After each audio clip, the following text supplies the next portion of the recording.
I created a blog 7 years ago called The Impulsive Delight. So this is a piece from there. It's called Nothing Compares. But before I start, deep in my hearts of hearts, I'm still thinking I wish there were more females in here, like more women.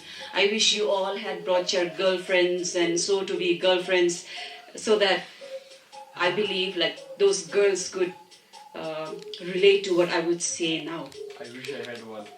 Sure, you will have one day soon. But then again, I think, what the hell? Everyone understands. Yeah, So here it goes. I found a place of peace, and this is home at ease. For the past 8 years, this is home, the city of Delhi. The city where crime never ceases. At least, that's what the news says, according to my mother. Her constant reminder cannot be overlooked. I got to be careful. But by now, I do know Delhi is a big bad city which has been very good to me. I can't stop romancing with the city, and for some strange reasons, I might never leave the city. This was what I thought 7 years ago. Perhaps for the first time trials, you know what I mean. Your confrontations with the wretched world, your first shot at being free. Delhi, you liberated me, gave me a universe of possibility. I have no lacerating guilt when I look back. But this piece, written on November 5th, 2011, I was a different me. 7 long years have passed. Now my perspectives have changed. I have wandered enough to return home, the place where I was born, called Haflong. My parents react with mouths agape when I return home with my little big plans. For myself, I had a very big dream, but for my parents, I was stupid and silly.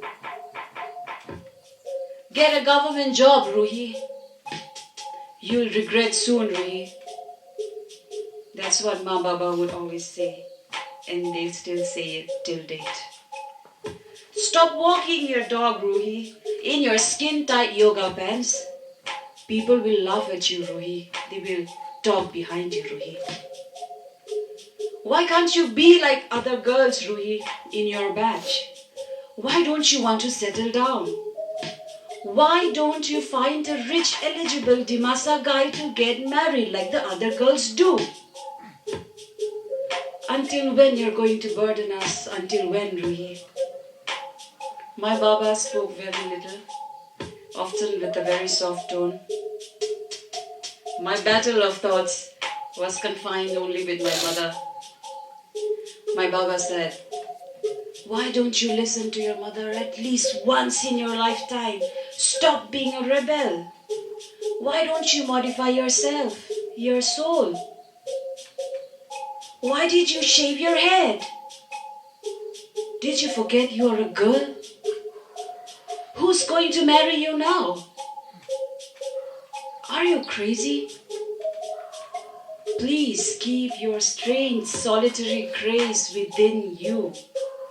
You are shockingly unqualified to get married. What beautiful life had I imagined for you? My parents had caught wind of my carefree soul, I guess. But one good day, I fell in love again. I had amused myself with the flabbergasting occurrences in my life. It was upendo. Upendo means love in Swahili. I had fallen in love while I was in Africa. Love bloomed across oceans. I was anchored back down. I had changed. I was correctly booted now, ready to share my life with him. like a melting mass of metal.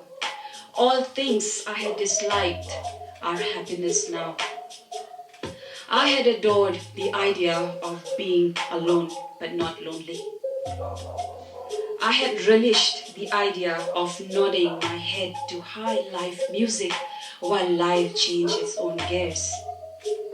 I had believed in the benefit of being single and too divorced from reality.